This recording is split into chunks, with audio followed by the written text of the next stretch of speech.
A little shameless plug about our club, the Woodturners Guild in North Carolina. Going to put some flyers over here. If you're not familiar with us, please take one. We're dedicated to promoting and learning about the art of woodturning.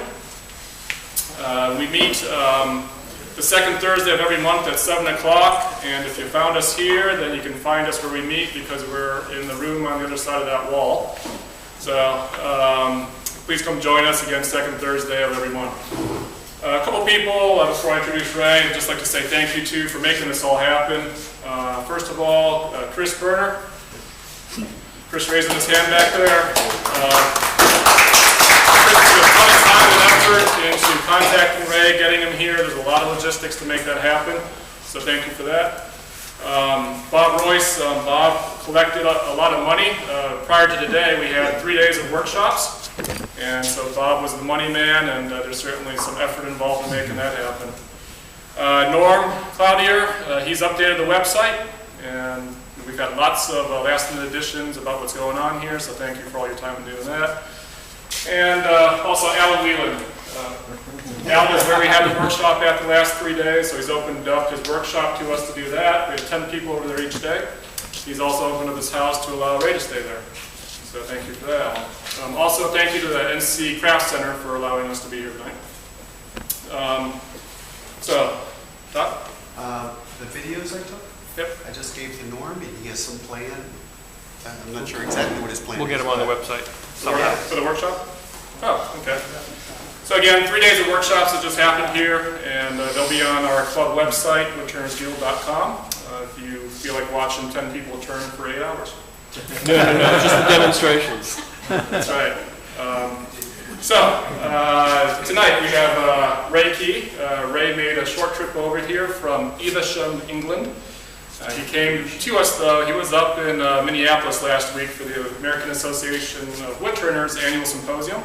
He was a feature turner there, one of about a dozen or so. And we were lucky enough to be able to get him to come back down here to see us prior to going back home to England. Ray's been involved in woodturning for about 50 years. He's done it full-time for nearly 40 years. And his list of accomplishments is very long. I've dedicated a few to memory. I'm bound to miss the majority of them. A couple highlights. He is one of the original 13 inductees as an honorary lifetime member of the American Association of Woodturners. He is the founding chairman and honorary lifetime president of the Association of Woodturners of Great Britain. I think you've got 4,000 plus members there, 3,500 members there now. He's exhibited in over 200 exhibitions around the world. He's demonstrated at symposiums and done workshops in the US, Canada, Ireland, Israel, France, Norway, New Zealand, and a few others. Name the countries he hasn't been. That's right. So, needless to say, he's quite accomplished. A number of DVDs, a number of books. Very fortunate to have somebody of his stature in the woodturning world here. One of the things I've enjoyed most about spending some time with him the last couple of days is listening to him tell stories about a lot of names that you hear from the woodturning world.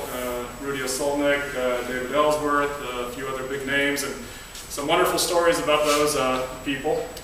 So you didn't come here to hear me talk, so how about a round of applause, Ray Key. Good to be here. Thank you. This isn't always impressive. It's better than what I am, that's for certain. This emblem on here is the patron saint of woodturners, St. Catherine. And the Worshipful Company of Turners has been around in Britain since 1604. They were granted their livery by King James I, and they'd been there since I think 1300 or something, but weren't accredited. So they've been there 400 plus years, so to speak. And I think I've been there all the time, but that's another matter. Anyway, that organisation, when I was first aware of it, was about 34, 35 years ago.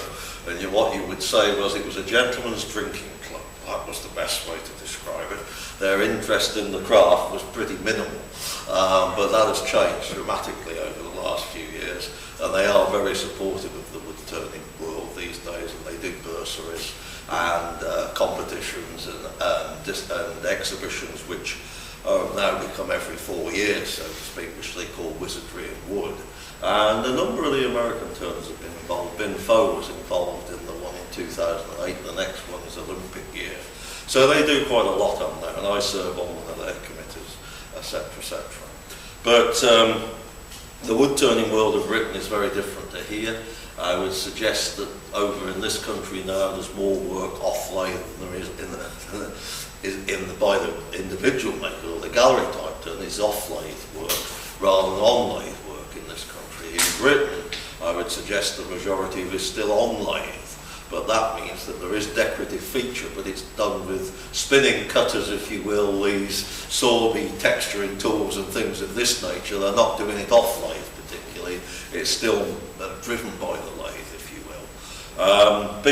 The main reason for it isn't about the lack of creativity, it's about the lack of people supportive of spending the money on anything that you spend that amount of time on. You just can't spend that time and sell it.